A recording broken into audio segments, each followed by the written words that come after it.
Listo. Y comparto con ustedes la presentación.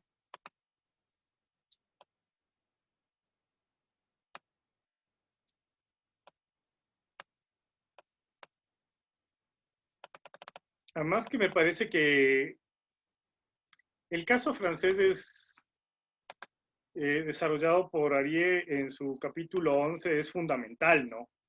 Y justo la Yadira que no viniste la otra clase, quería hacerte como una referencia, ¿no? Eh, Hay un momento en el capítulo 11, no sé si ya lo leíste, es un capítulo de más de 100 páginas, por eso no les he exigido que lean todo, sino más bien una sección, pero lean todo, es interesantísimo. Y hay justamente un momento en el que él va a hablar del cambio de otro sinuoso cambio de, de actitudes, ¿no?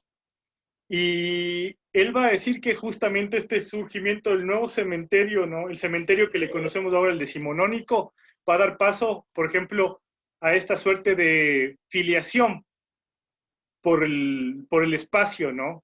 Y una suerte también de particular culto a los muertos, que va a desarrollarse ya de manera profunda a nivel literario con los parnasianos, los románticos, en fin, ¿no? Esta suerte de esquelas que están muy relacionadas a esa estética oscura del cementerio que tú estás trabajando en tu texto, entonces te recomiendo buscar el área en la que Ariel habla al respecto y está muy chévere. Eh, para la próxima semana tenemos el texto de Sol Serrano sobre Chile. Hoy haremos una pequeña introducción rapidísima antes de que llegue el compañero Miguel Ramos de México, que va a hablar con nosotros. Es un tipo genial que espero nos pueda aportar algo también en torno al surgimiento de los panteones, como le llaman allá en México. Pero nosotros trabajaremos el caso de Chile. Me parece el caso de Chile muy importante porque es bastante parecido en ciertos aspectos. Y también la ley de cementerios, la ley de patronato nuestra del régimen liberal y un texto particular del pensamiento de José Peralta, que creo que es importante. Creo que llegó un mensaje al chat.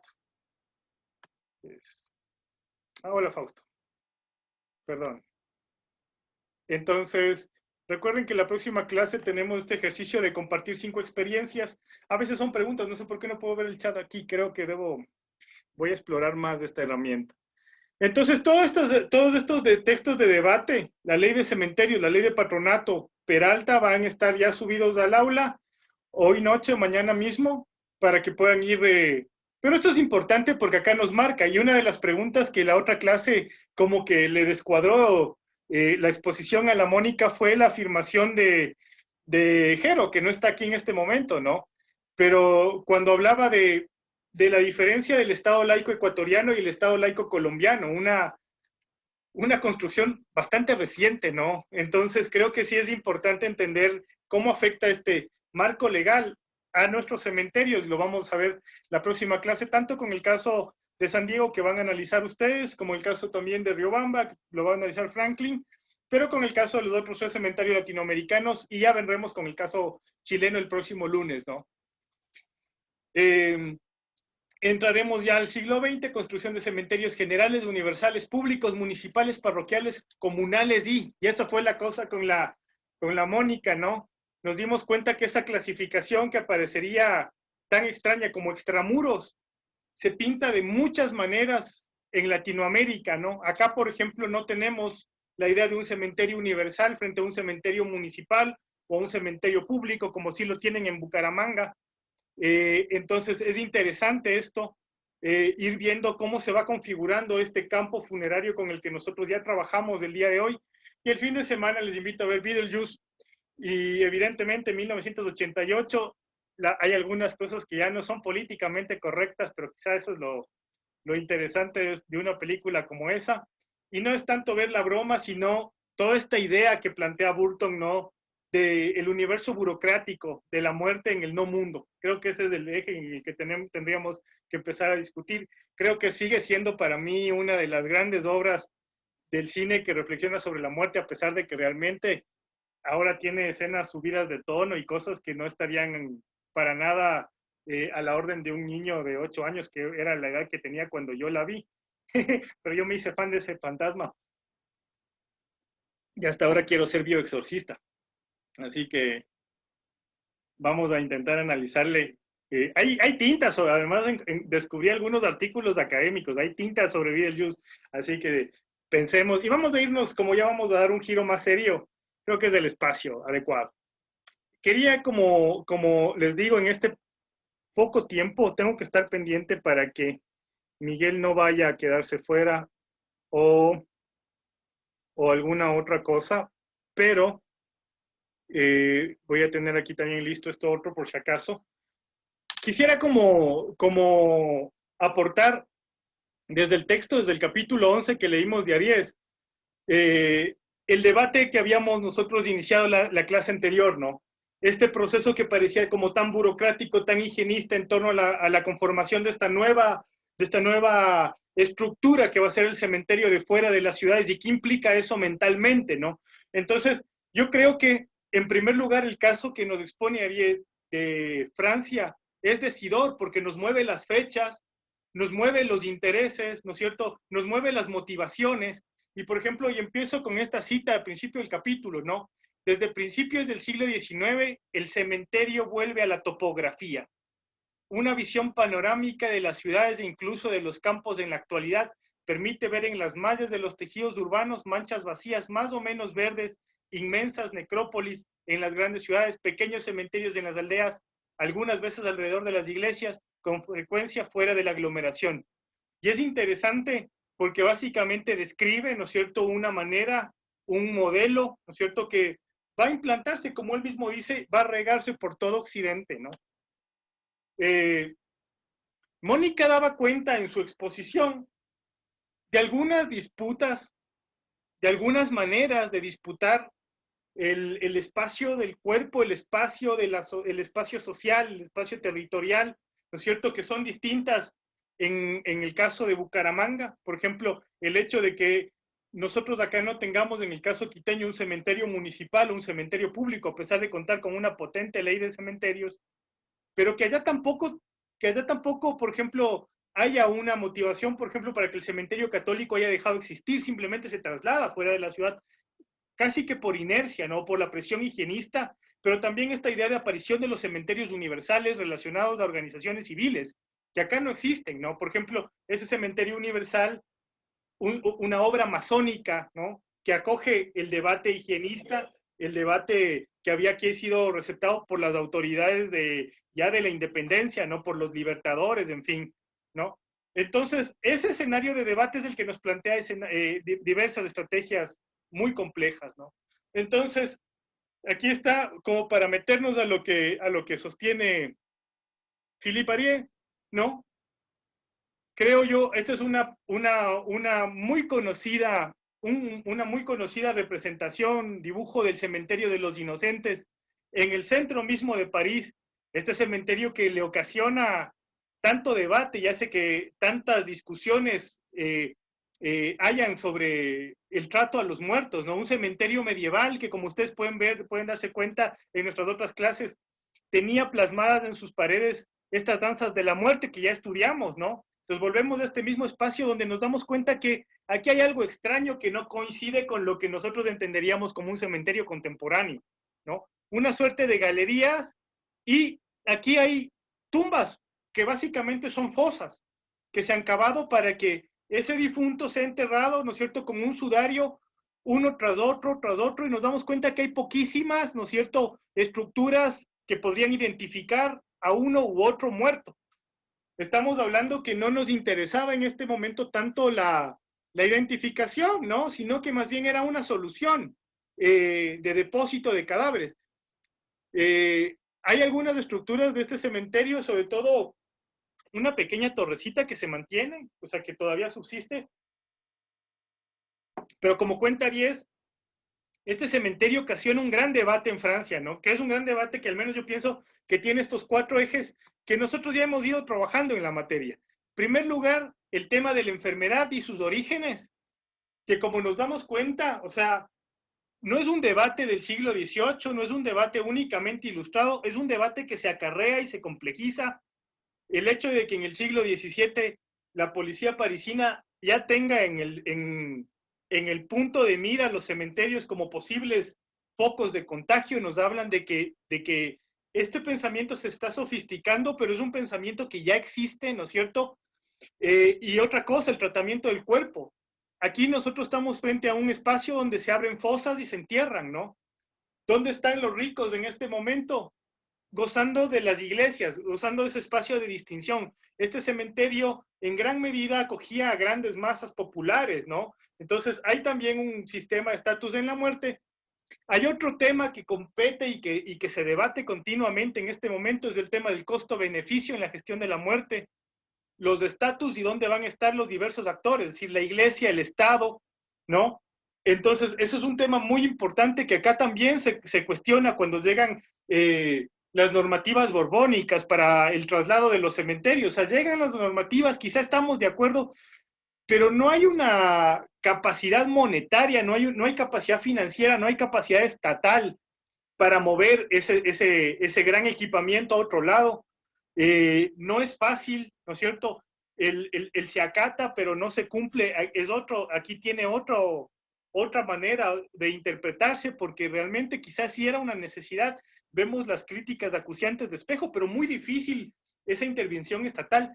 Y nos vamos a dar cuenta que durante todo el siglo XIX, hasta principios del siglo XX, los intentos del Estado o del municipio por quitar, por ejemplo, los cementerios que tiene la Sociedad Funeraria Nacional, acá en el caso de Quito, van a ser infructuosos, porque siempre va a encontrarse un erario pobre que no lograría pagar lo que cuesta, ¿no? Entonces, por más que en un momento determinado haya la presión para, digamos que expropiarles, pues no hay la manera de comprarles, ¿no? Entonces, también es un tema de costos que realmente no, hay que tomar en cuenta, y hay actores que están gestionando, ¿no? En la Francia de la que habla Aries, por ejemplo, habla del papel que tiene la curia. La curia empieza, por ejemplo, a preguntarse si fuera de estos grandes cementerios, si se los traslada fuera de los extramuros, ¿no será que la gente va a perder la fe? Porque antes al menos el cementerio estaba cerca de las iglesias o en las iglesias habían los muertos. Entonces la idea de la propuesta de esta gente era, pero si la fe está aquí, ¿no? ¿Para qué irles a visitar? No hay un sentido, el muerto está esperando la resurrección. Y ahí es donde viene el tercer punto, la idea de la salvación del alma, ¿no? Esta intelequia salvífica que nos persigue como especie y que nos hace preguntarnos a dónde vamos después, que aquí también entra en juego, ¿no? Entonces, no es solamente el tema de higiénicamente trasladarlo, sino que qué es lo que va a decir el nuevo usuario de ese camposanto. Y esto es interesante, porque en el cementerio de San Diego, al menos en los primeros años, hay poca demanda, a pesar de que junto había el cementerio franciscano y toda la cuestión, y eso posiblemente tenga que ver con la extendida creencia de la salvación vinculada al santo, ¿no? A las reliquias, a la iglesia, al templo. Entonces va a ser un proceso, un cambio de mentalidades, una transformación que Aries describe en este momento. Y por último, estamos frente a una temporalidad que va a redefinir el lugar, ¿no? No solamente la geografía, no solamente el cuerpo, sino la ciudad, el espacio rural incluso, ¿no? Él nos habla de los pequeños cementerios, por ejemplo, el surgimiento de esos grandes cementerios pudo conducir a que las familias nobles tengan enterramientos en sus casas, en sus propiedades, ¿no? Que se generen una suerte de geografía particular de la muerte en el entorno rural, ¿no? Aquí otro grabado grande ya del cementerio de los inocentes, ¿no? Y nos vamos a dar cuenta que hay toda una economía alrededor del cementerio, ¿no? Toda una economía y una suerte de ventas, de espacios para el intercambio, pero el cementerio en sí es un gran canchón con pocas estructuras. Aquí vemos otra vez esta torrecita que todavía está ahí en pie, poquísimos elementos que nos hablarían de una distinción, más bien fosas, ¿no es cierto?, huecos y galerías, ¿no? Galerías donde sí se podía encontrar referencias a quienes estaban enterrados. En estas galerías se supone que estaban pintadas las danzas de la muerte que vimos y que analizamos en un momento, ¿no? ¿Dónde están esos muertos ahora? Pues ustedes saben, fueron trasladados acá, ¿no? Entonces, ¿qué cambio esta es la palabra que usaría, sensibilidades. Él dice, se está produciendo un lento cambio de sensibilidades. Y esto es un cambio muy importante porque es un cambio político, no es simplemente llega el momento, hay una normatividad legal, hay una queja higienista, estamos conscientes de que la enfermedad posiblemente se origina en estos espacios y ya saquémoslos, ¿no? Sino que hay una gran disputa en la mente de las personas, en sus afectos, en sus sensibilidades, ¿no? Es una vuelta de página, va a representar una transformación importante, ¿no es cierto? Eh, ¿Dónde yo, por ejemplo, cuando pongo aquí estas reflexiones, dónde está, en dónde se traduciría esta suerte de lectura que hago yo diaria? Es en esta idea de presencia o anonimato, ¿no? Es decir, si el muerto está en la iglesia o está en este campo, ¿no es cierto?, en este cementerio, en este espacio administrado por la ciudad, pero que está en el corazón de la ciudad, de alguna forma está protegido por esta imagen salvífica. Pero si le voy a mandar lejos, ¿qué va a pasar? ¿No? O sea, ese muerto tendrá que estar representado, se ocasionará todo el tema de tener que visitarle, una suerte de culto, en fin, ¿no? Esta sensibilidad se ha anclado, como hemos visto, en todos los debates, ¿no es cierto?, con los que hemos precedido a esta cuestión, ¿no? En torno a la muerte, en torno al cuerpo, a la enfermedad, al tratamiento hospitalario, en fin.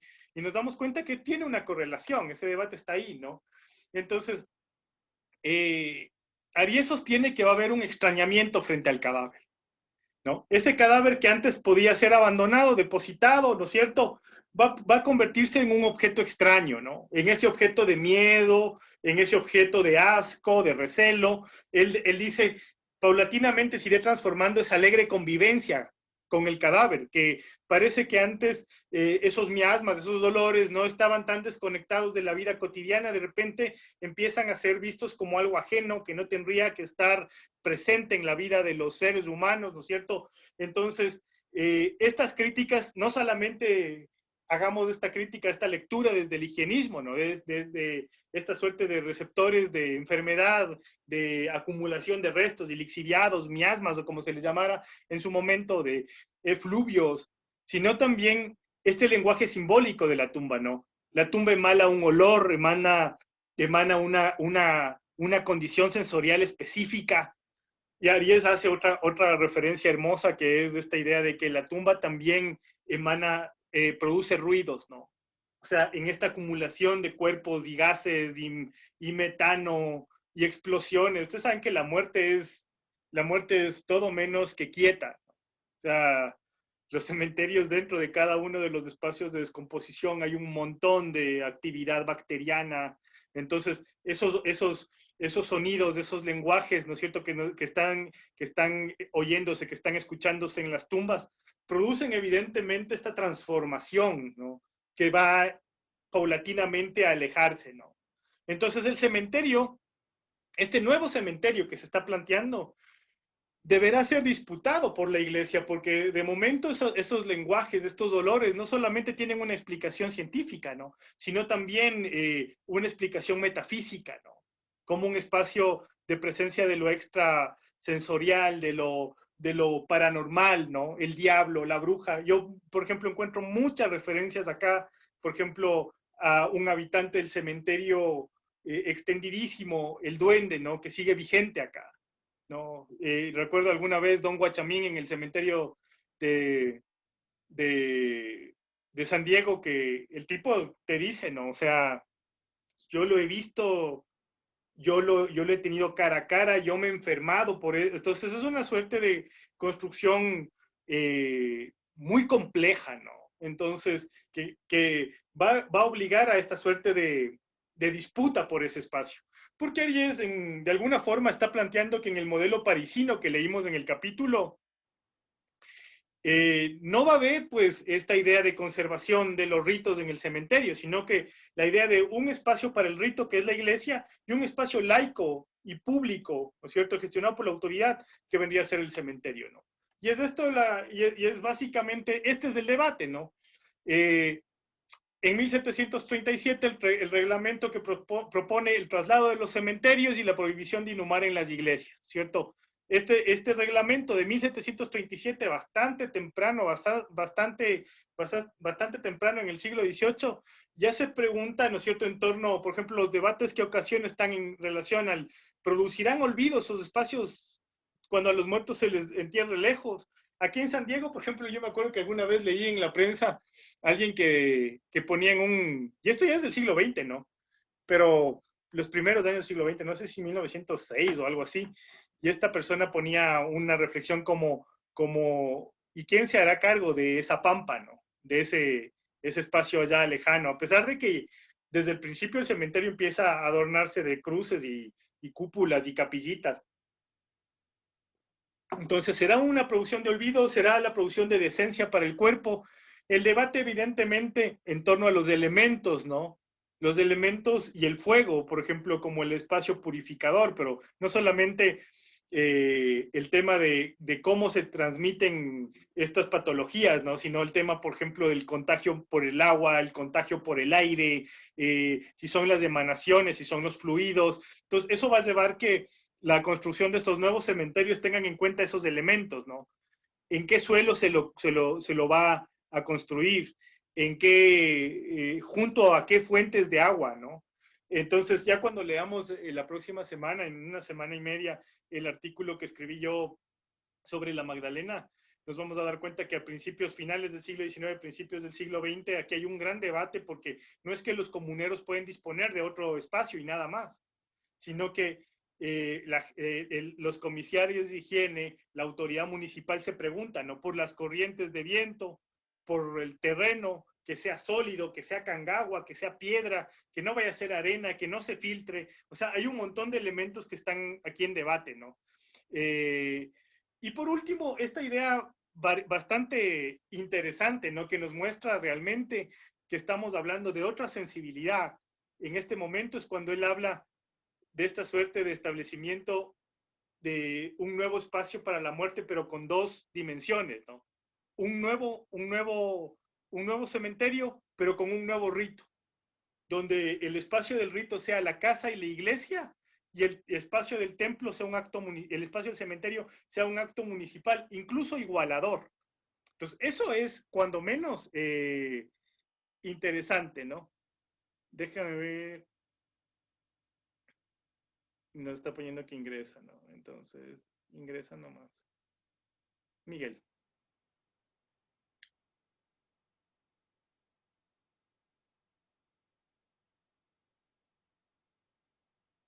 Ya, entonces, eh, esto es una cosa bien interesante, ¿no?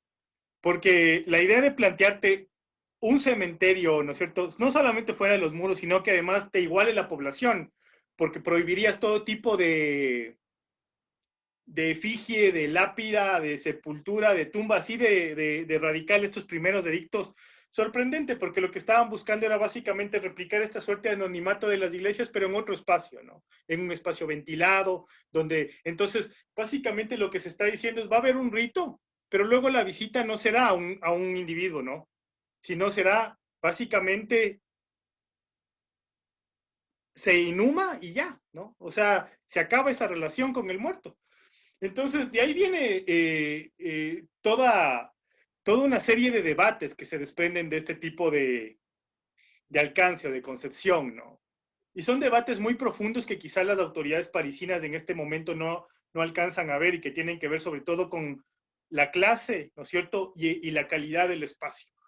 Entonces, no en el enterramiento a Santos no todos eran iguales, no todos eran muertos de atrio, no todos eran muertos de catacumba de altar o de cripta de altar, ¿no? No todas las familias eran. Yo me acuerdo que acá en la Junta de Andalucía, con la Junta de Andalucía, cuando encontraron esa familia bajo el altar principal de San Francisco, no tenían pues idea de quiénes eran porque no había una identificación, pero sí sabíamos quién era porque debió haber sido sumamente importante, seguramente un presidente de audiencia, un alto, no puede ser un alto representante de la iglesia porque era una familia, segura, o quizás sí, pero la cuestión es que sabemos que era importante, ¿no?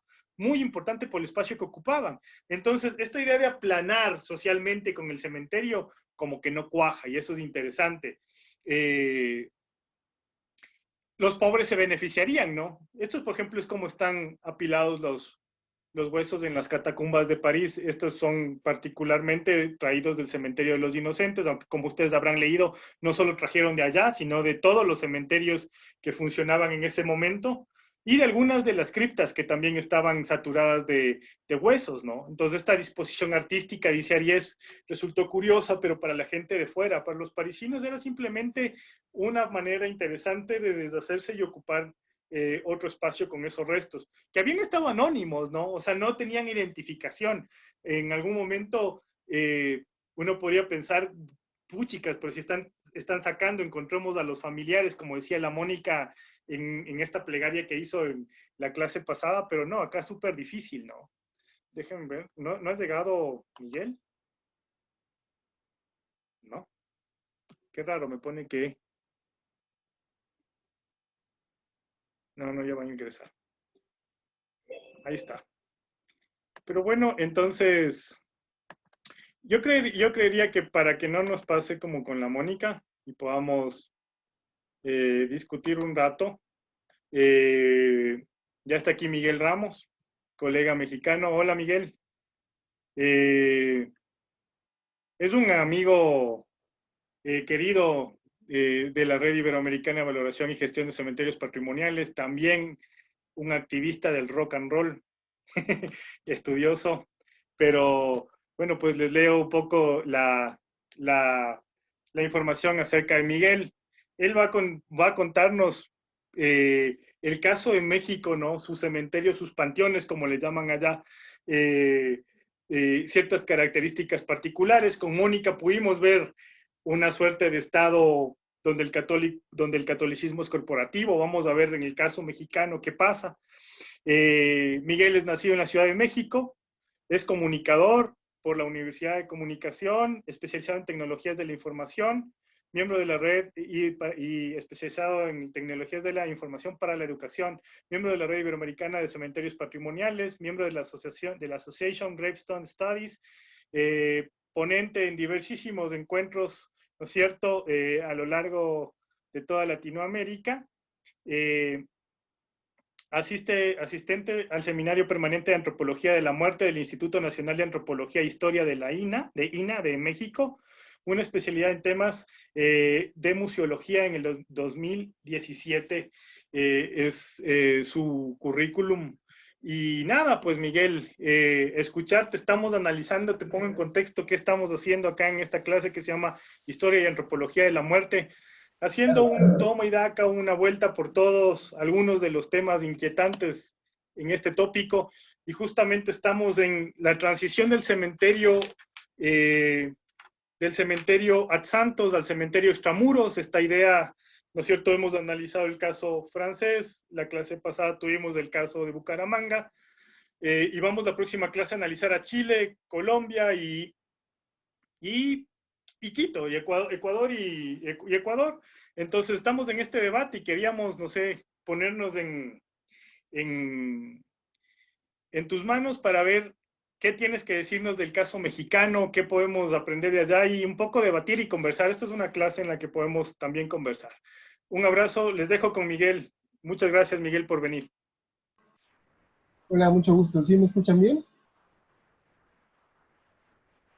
Este, bueno, en el caso mexicano, los cementerios o panteones, como aquí les decimos, pues no creo que sea tan diferente como pasó en el resto de América, pues por la situación, ¿no? De la religión católica y de la lejanía, ¿no? Con España. Como ya saben, los cementerios, o sea, la cédula, la Real Cédula de Carlos III fue la primera, ¿no? En decir que los cementerios tenían que salir de Camposanto, bueno, de las iglesias. Y en teoría fue como una especie de iniciativa para tratar de secularizar los cementerios, porque desde España también traían como un pequeño pleito con la iglesia en Roma y querían trabajar un poco ellos como con su propia administración. Entonces trataban como de alejar del poder de la iglesia ciertas como ciertas responsabilidades que le tocaban ya un poco a la corona, que conlleva la salud, y no solo fueron los cementerios, sino también sobre la limpieza de las ciudades, la limpieza incluso de los mismos edificios eclesiásticos, ¿no? Entonces, bueno, ustedes saben que ya existió esta Real Cédula de Carlos III, y que bueno, ¿no? En América tardó mucho en permear, primero porque aquí se enteró todo el mundo muy tarde, ¿no? O sea, se hizo la Real Cédula en 1877, si mal no recuerdo, y 1787. 1787, perdón, sí. De aquí ya llegó como casi como en 1790 aquí a México. Entonces, en realidad, aunque había nociones y había noticias de esto, no había una norma o un registro oficial de que esto viniera desde España, ¿no? Aquí ya había como ciertas ideas de generar cementerios extramuros, sobre todo por algunos obispos, porque sí tenían problemas de epidemias, pero al final no permeaban mucho porque las clases elitistas pues querían seguir siendo enterrados en las iglesias, y obviamente esto era como por la salvación de sus almas, ¿no? Pero al final todo esto como que nunca llegó a buen fin, porque además aquí había muchas cofradías religiosas que se peleaban el territorio entre sí. Había franciscanos, carmelitas, dominicos, mercedarios, lazarinos, o sea, había cerca de 18 cofradías religiosas, entonces ni siquiera ellas se ponían de acuerdo, ¿no? Y cuando llegaban al pleito a la capital de la Nueva España, acá a la Ciudad de México, pues en realidad el virrey no podía ponerlos de acuerdo, también por la lejanía de los territorios. O sea, como saben, México pues era un territorio muy extenso, el doble de extenso de lo que es ahora. Entonces, incluso los mismos decretos pues llegaban con meses pues de tardanza, ¿no? De un lugar a otro. Entonces había zonas donde aunque uno pudiera mandar un decreto, pues realmente se regían por su propia ley. Entonces nunca hubo un acuerdo real. Más o menos como por ahí de 1789, después de una gran epidemia de cólera, donde tenían que buscar dónde enterrar a todos estos enfermos y para evitar como la propagación de esa epidemia más aún. Esto fue aquí en la Ciudad de México. Empezaron a buscar soluciones extramuros, pero igual, ¿no? Esto se hizo como en un estado de emergencia, pasó la emergencia, se olvidó y ahí quedó, ¿no? Bueno, y esta iniciativa, ya que llegó a México, la de la Real Cédula, pues que venía obviamente de ideas ilustradas, de esta teoría miasmática o circulacionista, como le decían, pues mencionaba, ¿no? O sea, como los estatutos reales de cómo se debería erigir ese cementerio, pues ya saben, ¿no? Que no fuera contraviento, que estuviera lejos de fuentes de agua, que estuviera muy al extremo y que no hubiera, por ejemplo, campos o huertos cerca, ¿no? O sea, todo esto cuando llegó aquí a México, pues en realidad tuvo un problema más grande porque empezaban las ideas independentistas. O sea, porque las ideas ilustradas llegaron junto con las ideas de independencia, ¿no? Entonces, los religiosos querían seguir manteniendo su poder y lo que querían era como mantener a la población a raya, aunque la población elitista, un poco más ilustrada, un poco más, pues, educada, pues ya empezaba como a querer salir y ya empezaba a entender que la iglesia usaba ciertos trucos como para mantener a la población a raya, ¿no? Entonces el virrey, aunque intentaba aliarse, siendo criollo, ahí era el virrey aún Martín de Iturrigaray, me parece. Sí. Este, pues él tenía como relaciones muy frágiles con la iglesia y pues tenía muchos negocios aquí en México, sobre todo pues en parte de minería, ¿no? Entonces, pues la población elitista, bueno, la población de clase alta, pues básicamente lo estaba comprando. Entonces, la iglesia lo que hacía era tratar de mantener a las clases bajas muy, muy en línea, ¿no? Entonces, cuando vieron que permeaban estas ideas ilustradas, pues bueno, era un terror para todos, ¿no? Y entonces, en una, o sea, unas como de las estrategias que usaban más era infundir este terror a la muerte. Y bueno, aquí, por ejemplo, existió un fraile, se llamaba, un fraile franciscano que se llama Joaquín Bolaños, y escribió un pequeño ensayo que se llama La portentosa vida de la muerte. No sé si les puedo compartir una imagen que tengo por ahí. A ver,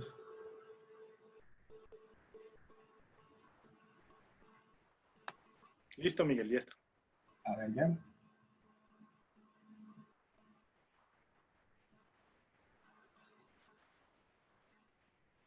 ¿Sí la ven ahí? Bueno, entonces, la portentosa vida de la muerte, emperatriz de los sepulcros, vengadora de los agravios del altismo, y muy señora de la humana naturaleza, No está cuya célebre compartida la historia imagen, gobierna a Miguel. los hombres. ¿Mande? No está compartida la imagen, Miguel. Inténtale. No, a ver.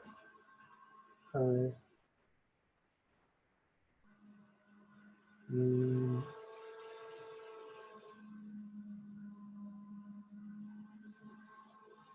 ¿ahí la ven?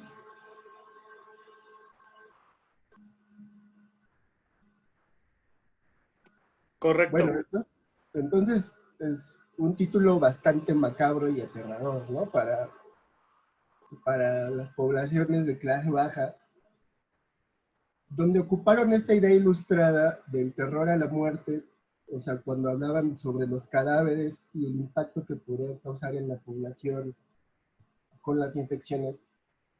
Entonces la iglesia comenzó a hablar sobre esta muerte donde ya no es una muerte natural, ¿no? Sino que es una muerte terrorífica, una muerte que llega y te ataca de sorpresa, que está al acecho de las almas desprevenidas y donde empezó a generar temor por esta muerte súbita y donde empezó a generar sobre el temor sobre la imagen del cadáver y decir, pues es que si no cumples con tus salmos, si tú no eres un buen cristiano, vas a tener una muerte atroz y vas a tener una muerte así. Entonces, pues bueno, ¿no? La población, en lugar de empezar a seguir como estos lineamientos de la Real Cédula, pues en realidad se empezó a ir hacia atrás y decir, no, ¿cómo?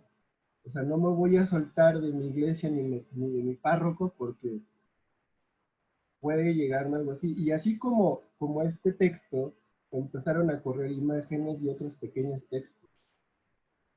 Entonces, pues tardó bastante, ¿no? En penetrar.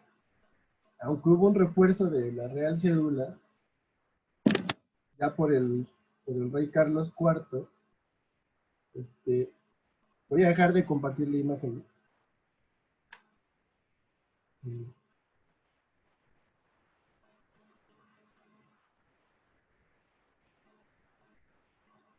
A ver, En la parte superior te sale. ahí está, ¿no? Ah, bueno. Entonces les decía, aunque se, o sea, aunque se estaban estaban penetrando estos pensamientos ilustrados solo eran clases altas, ¿no? Y en las clases bajas, pues la gente ya tenía este temor, ¿no? Muy grande. Empiezan a correr los años y aquí en México pues es un territorio como bastante escarpado, lleno de montañas y además estamos sobre 4 placas tectónicas. Entonces los sismos pues, son a la orden del día, ¿no? Entonces había sismos, hubo inundaciones y esto trajo epidemias. Y la única forma era buscar como terrenos donde enterrar a todos estos muertos por epidemias y catástrofes, pero no hacían los cementerios, no los edificaban, simplemente buscaban el terreno para hacerlo como, pues así como una fosa común, ¿no? Una gran fosa común. Estos son los casos en casi todo el sur del país, ¿no? Que es donde se sienten todos los sismos y donde pues, es la zona de huracanes, ¿no?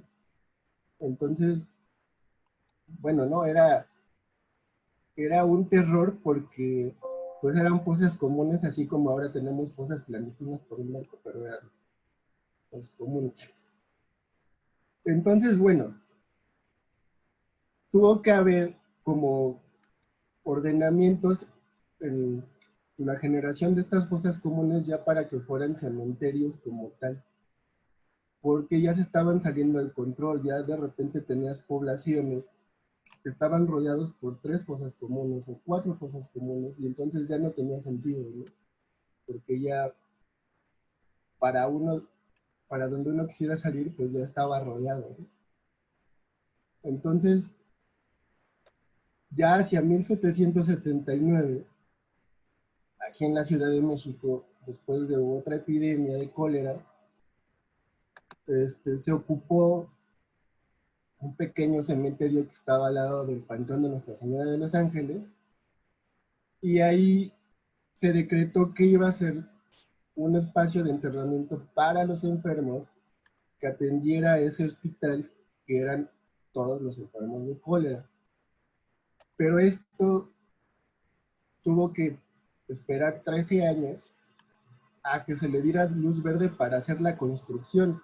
Y a este se le podría decir que es como el primer cementerio que se hizo extramuros en la Ciudad de México, pero de todos modos no cumplía con los requisitos porque aunque el Panteón de Nuestra Señora de los Ángeles estaba a un extremo de la ciudad, al extremo oriente, y que bueno, justamente no hay planos de esto porque se perdió, al final, después de estos 13 años, pues ya la población estaba rebasada. Entonces, pues ese fue como el primer intento de panteón extramuros como tal.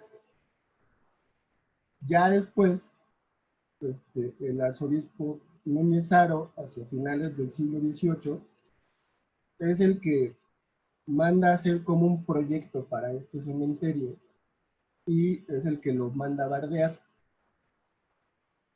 Pero con la entrada de la guerra de independencia, lo primero que hicieron fue atacar este, iglesias y hospitales eclesiásticos. Bueno, otro caso que ejemplifica más o menos lo mismo es el Hospital de San Andrés, igual aquí en la Ciudad de México, que estaba hacia el norte, y que igual a raíz de otra epidemia de neumonía ahora, pues bueno, ¿no? Se utilizó para sepultar a estos enfermos. El tema es que ahí pues estaban enfermando también los obispos, se estaban enfermando este, gente del clero y aparte se estaba enfermando gente rica, ¿no? Entonces empezaron a enterrarlos ahí, ¿no? Pues en fosa común y pues ya no les gustó. Entonces dijeron, no, no, tenemos que dividirlo y tiene que ser una sección para la gente rica y otra sección para la gente que no tiene dinero, ¿no? Entonces fue cuando se empezó como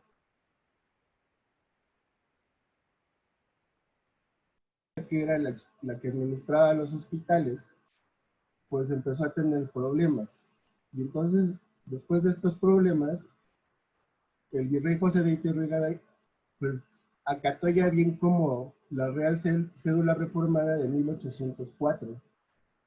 Y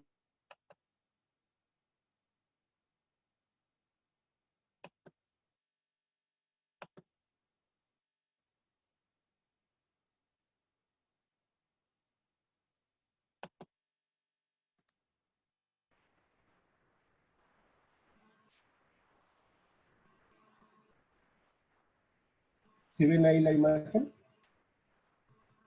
Esta de la izquierda era, era el plano para las ciudades grandes, donde tenemos una separación de una barda de árboles que se ve aquí, con la entrada hacia una capilla y con 4 calles rodeada por muros y que tiene 4 sectores de enterramientos. Estos sectores de enterramientos estaban hechos igual para dividir entre clases, ¿no? Los 2 sectores al frente, que son como más cercanos a la capilla, pues son para gente rica, ¿no? Y más atrás, pues eran los entierros para gente pobre o fosa común hasta atrás. Entonces estos dos, o sea, estos planos que se hicieron, que eran muy parecidos, ya venían de una idea muy europea de cementerio jardín, donde se podían hacer como estos recorridos y había una ordenanza de árboles y, y se empezaron a gestionar los planes para hacer varios cementerios en varias ciudades aquí en México, pero nunca se llevó a cabo ninguno, porque al final pues llegó aquí la guerra de independencia. Entonces, bueno, ¿no? Se robaron planos, se robaron dinero, hubo un desbarajuste y bueno, ¿no? En los conflictos políticos hubo igual una persecución eclesiástica muy grande, ¿no? Entonces, la Real Cédula aún mandaba que la iglesia se hiciera cargo de los entierros, entonces en algún momento ya no hubo quien se hiciera cargo de esto, ¿no? Entonces, aunque empezó ya a haber cementerios en forma, pues todavía no eran muy bien organizados y de todos modos, pues la gente seguía como muy reacia y con muchas negativas a enterrarse fuera de las iglesias. Y solo se utilizaban estos cementerios, pues, en caso de alguna emergencia y eran administrados por hospitales o eran para la gente pobre. Y bueno, ¿no? Aquí en la Ciudad de México solo pasó hasta la existencia del Panteón de Santa Paula, que es esta siguiente imagen, que era como el primer panteón extramuros ya bien organizado en la Ciudad de México, ya llevado por mercedarios, y que bueno, ¿no? Era un panteón para gente rica, básicamente, ¿no? O sea, podemos ver aquí como un panfleto que se hizo, pero en realidad, pues nunca se llevó tampoco a buen cabo, porque igual venían, o sea, venía una epidemia muy grande a la Ciudad de México, llegaba gente del exterior, llegaba gente enferma, y tenían que enterrarlos ahí. Y se tuvo que abrir una sección muy grande para gente pobre, que se fue haciendo cada vez más grande, entonces la gente rica ya no se quería enterrar ahí, que eran los que le dejaban dinero. Y poco a poco dejaron de enterrarse ahí. Y bueno, ¿no? Después de la guerra de independencia aquí en México hubo pues, muchos conflictos políticos y militares, y vino la invasión francesa, y vino la invasión estadounidense, y pues además de derrumbar muchos edificios, pues dejaron el país bastante pobre, ¿no? Entonces, estos cementerios que eran protegidos por la iglesia, pues dejaban de atenderse. Y después vino Benito Juárez, y con sus leyes de reforma le quitó los cementerios a la iglesia con la ley de secularización de bienes. Entonces ya el Estado administraba los cementerios, pero varios los dejó en el olvido. Aquí vemos las ruinas del Panteón de Santa Paula, que ya era pues básicamente un hogar de vagabundos y de gente que llegaba de fuera sin dinero, ¿no? O de enfermos. Bueno, para los que no conocen a Benito Juárez, es Benito Juárez, pues es uno de nuestros presidentes más famosos por muchas cosas, aunque bueno, no, está como aún un poco en, pues dividida la opinión sobre si fue buen presidente o no. Pero bueno, o sea, esto nos muestra que aquí en México en realidad los cementerios extramuros, pues como tal ya empezaron a forjarse muy ya adentrado el siglo XIX. En el caso de Oaxaca, por ejemplo, que es una ciudad, era una ciudad más o menos grande, hasta 1830 tuvo su primer cementerio extramuros. Este, en Puebla en 1827, y aún así la gente no se quería enterrar allá. De hecho, está la anécdota, Benito Juárez es de Oaxaca, está la anécdota de que él, siendo gobernador de Oaxaca, tuvo que llevar a su hija muerta por una epidemia a enterrar él mismo para que la gente tomara confianza y fuera a enterrar ahí en los muertos, porque todavía no los querían enterrar ahí. Entonces, yo creo que hasta 1850 más o menos fue cuando empezaron a enterrarse ya más en los cementerios, y las leyes de reforma que entraron justamente en 1858, donde ya la iglesia no administraba los cementerios, pues ya más bien no tenían de otra, ¿no? Ya eran obligados a ser enterrados ahí, las iglesias ya no podían enterrar y los hospitales tampoco.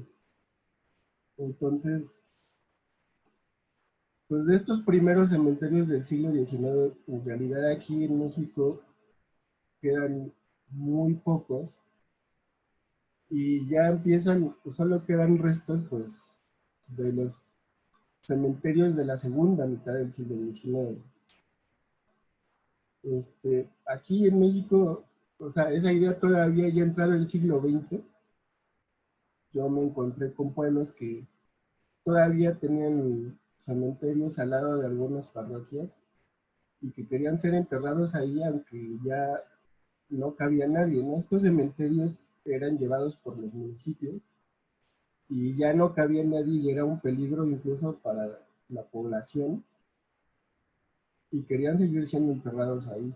Entonces, o sea, todavía permaneció bastante esto, ¿no? Entonces, y bueno, no, esta idea del temor al cadáver, pues fue hasta que se empezó a instalar la universidad aquí con el Colegio de Medicina, donde empezó a tomar fuerza, y fue más o menos como le empezaron a dar luz a esto, ¿no? Aquí en México, el único cementerio de esa época que queda es el Panteón de San Fernando, que ahora es un museo, y que es pues lo único que tenemos, y aquí es justamente donde está enterrado Benito Juárez. Y, y bueno, no es el único resto que tenemos de un cementerio que más o menos sigue los planos de Manuel Tolsá, y que ahora pues está en el centro de la Ciudad de México, porque la ciudad pues ha crecido muchísimo. Entonces, pues bueno, no, básicamente esto es más o menos a grandes rasgos, pues la historia extramuros aquí en los cementerios, ¿no? Aquí en México. Este, en realidad, pues sí fue una historia muy atropellada por muchas cosas, y, y bueno, ¿no? Pues aquí la gente igual pues estuvo muy reacia, ¿no? De enterrarse fuera de iglesias, pues ya hasta que fue obligada, básicamente. Bueno, aquí yo termino mi plática, no sé si tengan preguntas. Mira.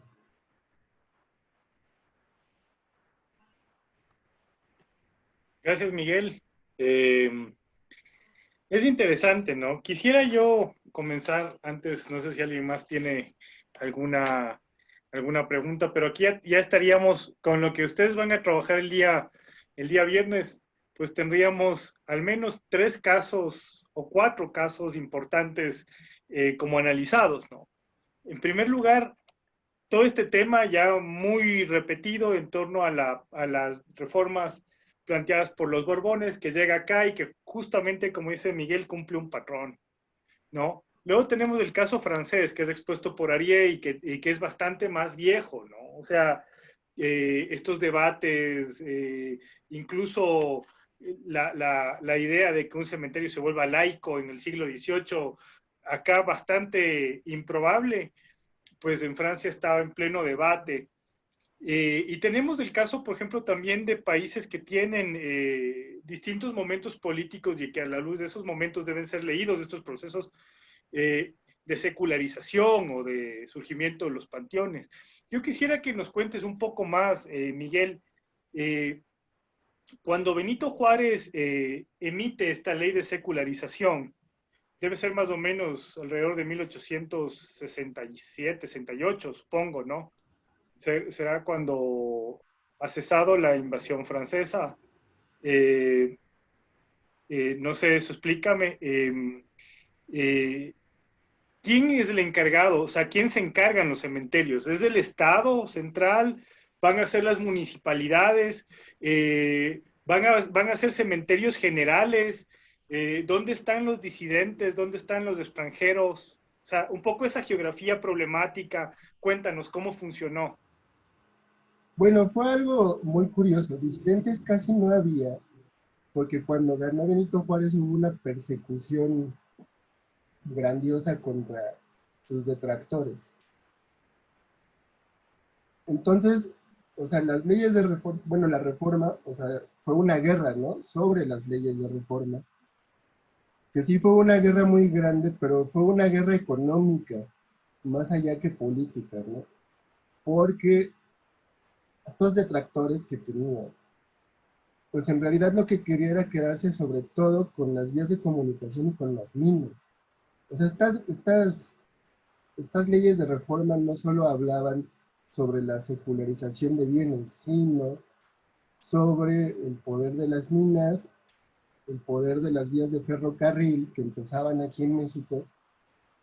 Y bueno, la secularización de bienes en realidad fue un golpe táctico para pegarle a las iglesias y que las iglesias perdieran dinero para apoyar a la clase conservadora de ese entonces. Entonces, fue como un golpe económico sobre todo. Entonces ya después de que las leyes de reforma fueron impuestas, pues ya no había detractores porque ya habían tenido una persecución muy grande y ya no tenían dinero. Aunque había una clase alta que aún tenía gran poder, sobre todo en los medios, esa clase solo existía en las ciudades y era una clase ilustrada. Entonces, la secularización de bienes no tuvo gran problema porque a ellos también les convenía. Entonces, al momento de que los cementerios pasan al poder del gobierno, cuando o sea, se hace un reglamento de cementerios, un primer reglamento de panteones, aquí se le dice, y este se reparte hacia los estados. Y entonces los estados reparten a sus municipios este mismo reglamento donde ellos se tienen que hacer cargo.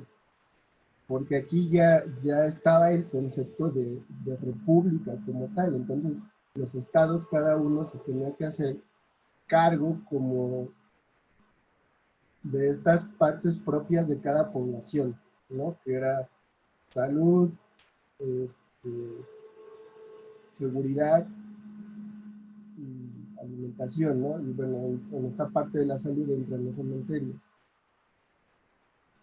Entonces, o sea, esta parte de que los cementerios pasaran al Estado no tuvo grandes detractores porque fue un golpe completo, no solo era sobre los cementerios, ¿no? O sea, los mismos edificios eclesiásticos pasaron a nombre del Estado.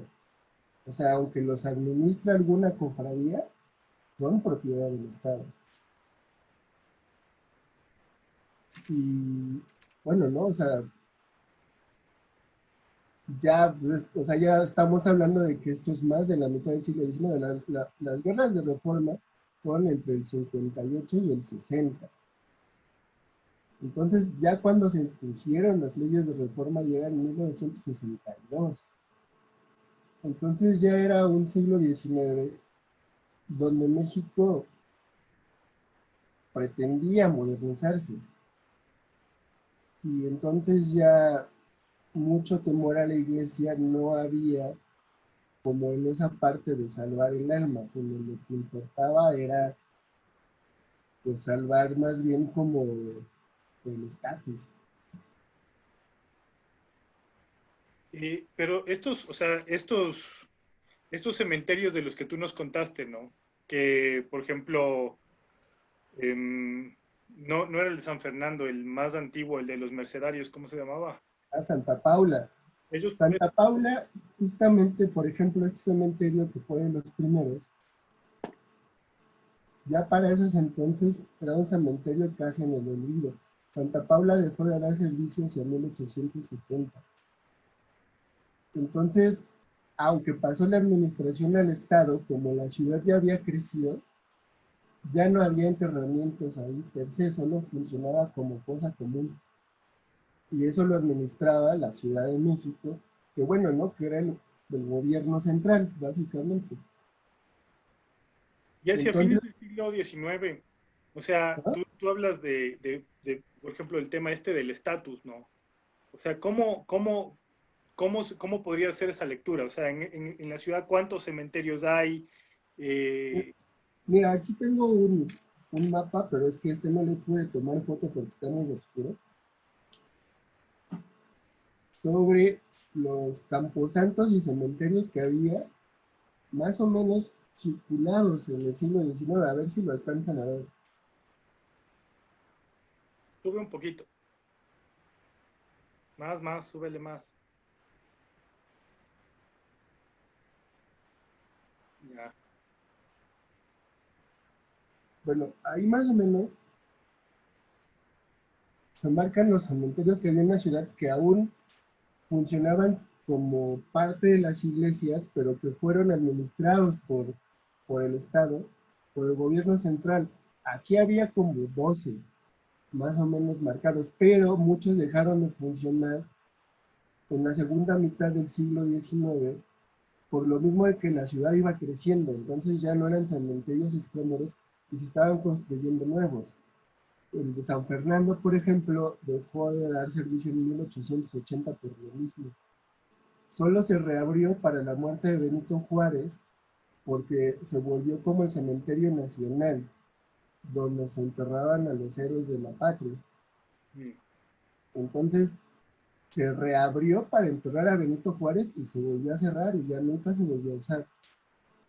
Y entonces ya a finales del siglo XIX se empezaron a construir nuevos cementerios extramuros de la Ciudad de México, pero porque la ciudad ya había crecido.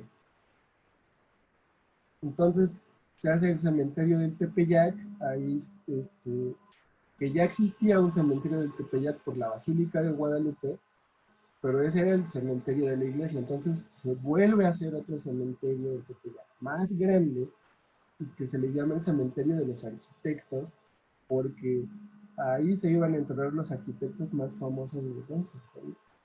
Y obviamente era para clases altas. Entonces lo que pasaba es que se empezaron a hacer cementerios vecinales, ¿no? Que yo creo que eso pasa en muchos lados. Que bueno, son cementerios pues de las poblaciones que quedan como marginadas, ¿no? Y que los hace casi que la propia gente. Entonces que llega alguien del municipio, del ayuntamiento y dicen a ver quién se va a hacer cargo y empiezan a cobrar cuotas, pero esos cementerios casi que eran autogestivos y que siguen existiendo aquí todavía algunos, ¿no?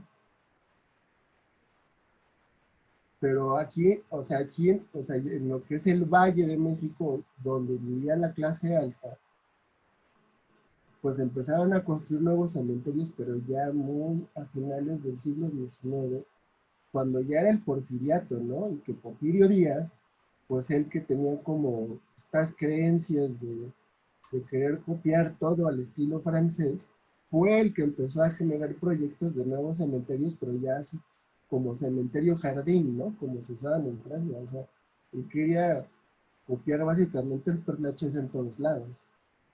Entonces, esos proyectos los tuvo que hacer después de cerrar los cementerios viejos, que venían como del viejo régimen, por así decirlo, para él hacer sus proyectos nuevos y que tardaron años, muchos, él ni siquiera los vio terminados, ¿no?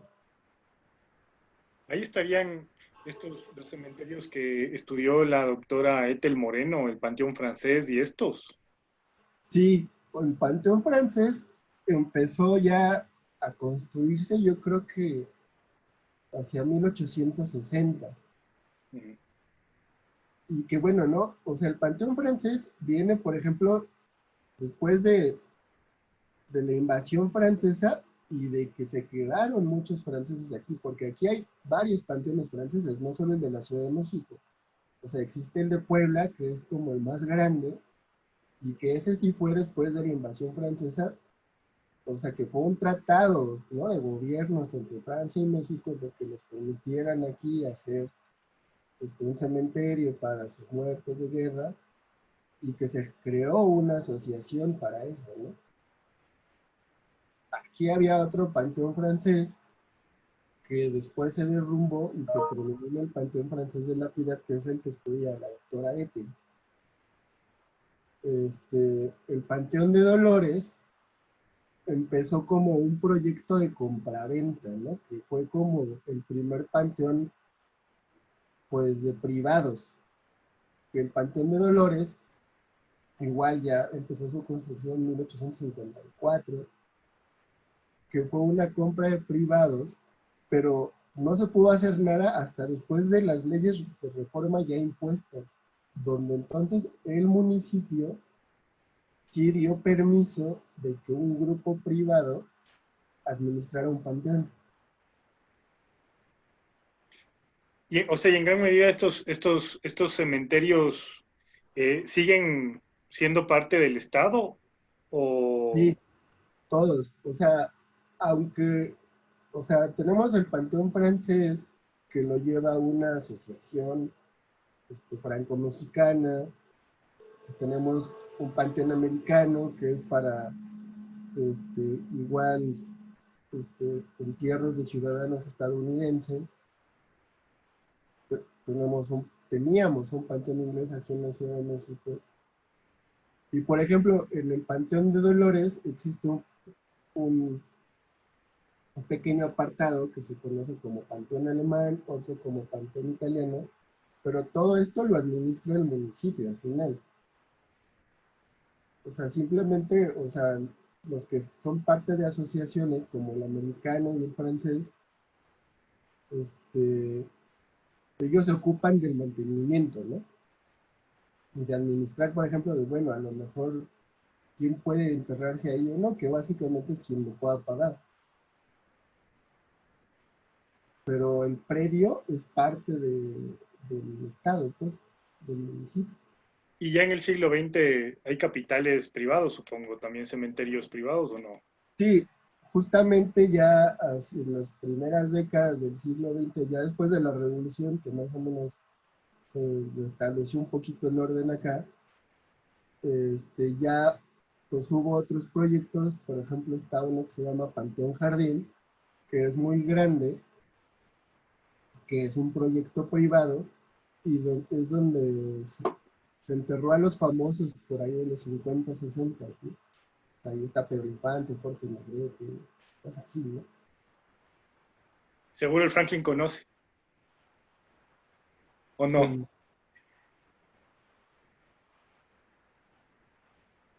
Pues está padre el Panteón Jardín. Yo lo conozco porque ahí está mi abuelo. Así. No, intenté conocer, pero no me fue tan bien porque sucede que México es tan grande que el taxista pues no conocía tampoco todos los cementerios. Y No, de hecho fuimos al español, al británico, qué sé yo. Y cuando quisimos ir al francés, me llevó a un cementerio que era privado, donde estaba la familia López Portillo. sí, Y es pues que no este, pudimos hacer mayor cosa, ¿no? Tuvimos que salir porque no nos dejaron fotografiar, ni visitar, ni nada. Así que pues queda para la próxima vez. Ahí sí te voy a pedir, Miguel, que me acompañes porque no hay otra posibilidad. claro, con mucho gusto. Con el Miguel, bueno, estábamos hablando de la doctora Ethel Herrera Moreno. Es una persona que va estudiando sistemáticamente ciertos espacios. Yo tengo algunos libros de ella. Este es del que sacó el último, me parece, el del Panteón Francés de la Piedad. Ah, Son sí, dos es muy volúmenes, bueno. ¿no? Y tiene el del Panteón de Dolores, me parece. Y últimamente andaba investigando estos cementerios de los barrios, o sea, lo que nosotros podríamos llamar no barrios, sino cementerios de comunidades que se ha tragado la ciudad, ¿no? Porque, ¿cuántos cementerios estimas debe haber en el DF? Contando los vecinales, yo creo que arriba de 560. Eso es campo de investigación. Sí, no, es que es una monstruosidad porque también aquí en Ciudad de México contamos el área conurbada, ¿no? Que es como parte de otro estado que está pegado a la Ciudad de México. Entonces, pues como se comparten territorios, pues se vuelve monstruoso.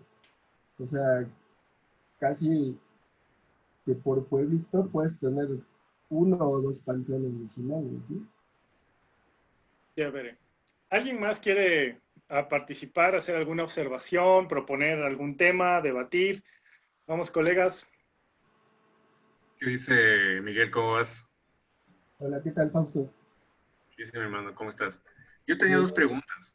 ¿Qué pasó o sea, una vez que se da este como proceso de secularización con los camposantos, ya cuando entran a partir de Benito Juárez en control del Estado, los camposantos pierden o sea, digamos, los panteones mantienen esta característica de camposanto, es decir, la religión, a pesar de que está separada de la administración, todavía mantiene alguna suerte de control sobre el tema de la cultura religiosa. Esa es una pregunta que me surgió. Y la segunda es, tú decías que una de las razones por las cuales ya no hubo disidencia es porque Benito Juárez, digamos, una de las razones también para, digamos, llevar al esquema público el tema de la administración de los cementerios era para quitarles fondos a la iglesia y, por supuesto, también quitarle fondos a la lucha conservadora, ¿no? Pero al final del día eso también mencionabas que les pareció conveniente a los propios conservadores. Y eso se da por qué razones, por razones de liberalismo económico, es decir, al final del día, ya el momento en que el Estado tiene el control también producen esta suerte de legislación secular sobre los derechos individuales, también la idea de la propiedad privada, etcétera, lo que tú mencionabas después. Es decir, es por un tema netamente económico o, o qué pasa ahí. Pues, pues yo creo que económico y también como social, ¿no? Porque, pues hablando de, pues de que ellos mismos también ya empezaban a tener negocios incluso con extranjeros, ¿no? También no olvidemos que una vez ganada la guerra de independencia, hubo un pequeño tránsito donde la clase mestiza empezó a ganar poder económico, ¿no? Porque muchos españoles se fueron y dejaron haciendas, dejaron negocios, dejaron terrenos que nadie administraba y que los mestizos fueron tomando poco a poco. Entonces surgió una nueva clase económica y que era una clase económica que empezó a tener dinero. Entonces, la clase económica más vieja pues empezó a sentir como miedo, ¿no? Y empezó a sentir competencia ahí, que eran los conservadores. Justamente esta clase económica nueva se volvieron los liberales, ¿no? Entonces, pues aunque los liberales venían como de una idea muy creyente en la iglesia, pues a ellos les convenía pues tener el apoyo de un nuevo gobierno, ¿no? Que era el de Benito Juárez, y que Benito Juárez estaba como pues en esa disyuntiva de si ayudarlos o no, pero pues a ellos les convenía apoyar a Benito Juárez para que los apoyara a ellos y no les diera como beneficios a la clase conservadora. Lo mismo pensaba la clase conservadora, pues bueno, claro que me conviene apoyarlo, y la iglesia entonces ya es un poder viejo que ya no tengo por qué apoyar, porque lo que necesitamos son beneficios políticos. Y además, como ellos eran los que tenían los negocios con extranjeros, pues obviamente decían, bueno, pues yo tengo el negocio con alguien de Estados Unidos o de Europa, entonces pues yo me voy a acercar hacia la clase política a decirle que me apoye, ¿no? Entonces, para que me dé beneficios y yo lo beneficio a él. Básicamente Benito Juárez así construyó su gobierno. Entonces, pues sí, o sea, sí era una cuestión pues de propiedad privada, pero también era una cuestión para mantener cierto poder político. O sea, y ahí importaba mucho, sobre todo, pues en lo social, pues quién seguía manteniendo, por ejemplo, pues, pues el control sobre las ciudades, ¿no? Que pues, eso era lo que pasaba. Y bueno, ¿no? Sobre lo que preguntabas de los cementerios, pues no sabría muy bien cómo explicar. A ver, déjame ver si lo puedo retomar. A ver, ¿cómo me dijiste? ¿Más bien? Un poco la pregunta era, a ver, ¿qué pasa una vez que, digamos, se habla de una secularización, ¿no? Y es una de mis inquietudes, o sea, se habla de una secularización porque se quita a la iglesia el poder de la administración de los cementerios a Bueno, trasladar fueras, ¿no? Pero finalmente el rito, o sea, es lo que decía Leo un momento antes de que tú entraras, es como que se separa, ¿no? El rito es de la iglesia, el cementerio es del Estado, o de la municipalidad, o el proceso de traslado, etcétera. Pero finalmente, ¿qué pasa? Quisiera aportar una cosa, ¿no? Ese es el proyecto francés que describe Arié, pero que Correcto. justamente creo que es una cosa importante menester decir, ¿no? Que a pesar de que intentan o se imaginan o piensan un espacio laico, se dan cuenta que no se puede. O sea, que se va a trasladar, o sea, se va a convertir simbólicamente en otra cosa. Entonces, más bien la pregunta iría por ahí, Miguel, creo, no sé, dime, Fausto, si un poco estoy entendiendo, ¿no? A Correcto. pesar O de sea, la estamos viendo eso. popularización, Correcto. va ¿Hasta a qué punto? haber presencia de elementos cristianos en estos cementerios, se los va a permitir o va a haber alguna forma de control sobre la representación, el costo, la clase, la pompa dentro del cementerio. Bueno, es Correcto. que ahí entra o sea, una como extensión que se hizo con las leyes de reforma, ¿no? Que es la libertad de culto. Entonces, por ejemplo, o sea, no fue como decir, ya no se va a permitir que la iglesia haga nada, ¿no? Sino en el entendido de la libertad de culto, pues lo que se hizo fue que pues, los cementerios que estaban declarados católicos, pues sí podían tener sus ritos católicos y que eso la iglesia se iba a hacer cargo, ¿no? Como tal. Pero, por ejemplo, pues ya empezaron a ver pues, cementerios británicos, por ejemplo en Hidalgo, ¿no? Que está el Panteón Inglés, y que fue por los mineros ingleses que vinieron a la mitad del siglo XIX, ¿no? Y que ya o sea, instalaron colonias aquí, pues ellos obviamente eran protestantes, entonces no podían ser enterrados en un campo católico. Entonces ellos pidieron permiso para hacer su propio cementerio. Pues ahí ese cementerio, que igual se hizo una asociación ahí con Cornwell, pues decían, bueno, sí, tú tienes tu cementerio, te damos tu espacio, pero el terreno sigue siendo del Estado. O sea, tú lo administras, tú lo llevas, pero el cementerio, o sea, el terreno sigue siendo del Estado y tú puedes hacer los ritos que quieras, ¿no? Y entonces pues también empezó a haber cementerios judíos. Ahí justamente en el Panteón Jardín hay un cementerio judío enorme. Hay un cementerio japonés, ¿no? O sea, tenemos como cementerios pues de varios cultos, por así decirlo. Entonces, esto fue porque justamente con las leyes de reforma pues vino esta ley de la libertad de culto.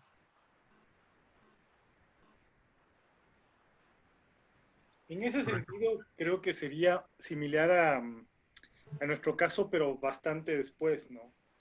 O sea, si se dan cuenta que los cementerios de los que habla Miguel serían, serían comparados, por ejemplo, con los que tenemos nosotros ahora, es decir, con San Diego o el Tejar en Quito, una segunda ola de cementerios decimonónicos que para nosotros sería la primera, ¿no? Entonces, es interesante como marcar esos tiempos, ¿no? Siempre capital virreinal son más rápidos estos procesos, creo yo, son más amplios, más grandes.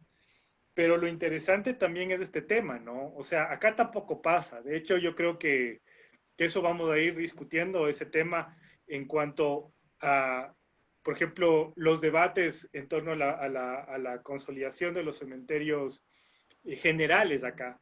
Por ejemplo, ninguno de los cementerios de edad tiene ese mote de cementerio general, cementerio universal, cementerio público, o todos son simplemente ya per se panteones del Estado. ¿Cómo es esa cosa?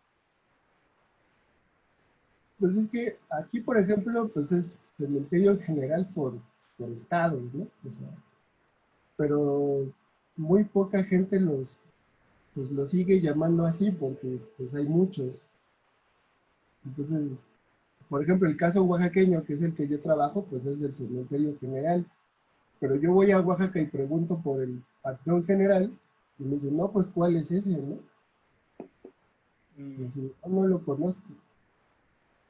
Pues, Y bueno, ¿no? Hay un cementerio general en Veracruz, uno en Toluca, pero, o sea, nunca hubo como uno al que se le pudiera decir tal cual. O sea, ya hasta con el Panteón de Dolores,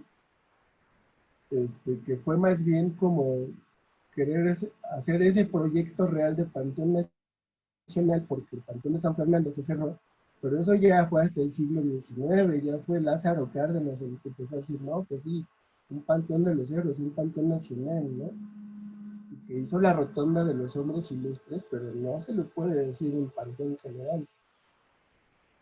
O sea, pues es el Panteón de Dolores con la rotonda de los hombres ilustres y ya.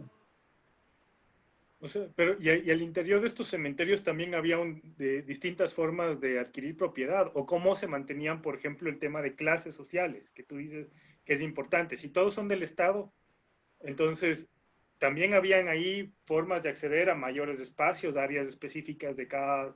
Claro, porque pues es más o menos parecido a los cementerios intramuros, ¿no? O sea, como se siguió más o menos el plano de Manuel Tolsa en las ciudades grandes sobre todo, pues estaban los cementerios con la parroquia. Entonces, pues el que tuviera dinero, pues se compraba una tumba más pegada a la parroquia, ¿no? O sea, dentro de cada cementerio va a haber diferencias, pero en todos va a haber todo tipo, digamos que poblacional a nivel económico, ¿o Sí, no? claro. Y entonces, por ejemplo, o sea, esos mismos cementerios, esos proyectos, en algunos casos fueron creciendo, ¿no? Y se fueron comprando lotes y lotes y lotes. Pues obviamente los que tuvieron más dinero fueron los que pudieron pagar para enterrar ahí primero a alguien. Entonces esas familias están como en esas primeras secciones de los cementerios y ya conforme fue creciendo y se pudieron ir pagando, pues se iban enterrando, ¿no? Entonces, obviamente, los más alejados a la primera sección pues son los que menos dinero tienen o los que llegaron hasta el último. Pero si uno ve generalmente aquí en los cementerios, en, en México, digo, yo supongo que pasa igual allá, es que pues, estás en la entrada y las primeras tumbas, los primeros monumentos, pues son como los más suntuosos, ¿no? Y conforme te vas alejando de la entrada, pues ya cada vez empiezas a ver como las cosas más austeras, como que ya no es que pasa. ¿Alguien más? Preguntas. El Daniel Rivera que va a Oaxaca a investigar puede hacer una pregunta.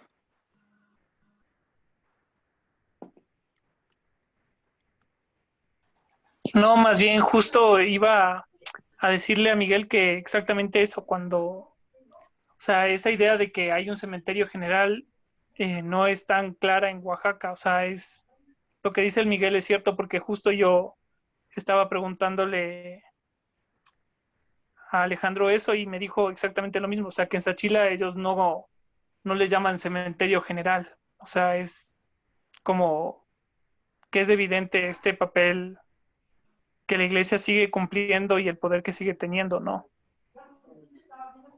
Bueno, acá tampoco le llamas, ¿no? O sea, simplemente, Obvio. más bien a mí me sorprendió el caso colombiano, como que era distinto en tanto un cementerio universal, un cementerio católico, un cementerio privado y un cementerio municipal y esas categorías como distintas funcionando al mismo tiempo, entendiendo universal un cementerio que ellos le llamarían un cementerio no público administrado por una organización particular, en este caso los masones, que da amplitud para toda la gente, pero como dice Miguel, con distinta ubicación, ¿no? O sea, siempre, esto es una cosa importante de ese capítulo 11 de Arié, ¿no? Esta idea que tuvieron de al menos plantear esto en proyecto, ¿no? La idea de un panteón homogéneo donde todo muerto, independientemente de su clase, se entierre en la misma fosa común y no se le identifique que ese era el proyecto, ¿no? Porque había ese debate en torno a, ¿debe estar identificado o no? Porque no se estaba promoviendo ni siquiera la construcción de lápidas, ni de memoria, ni nada de eso.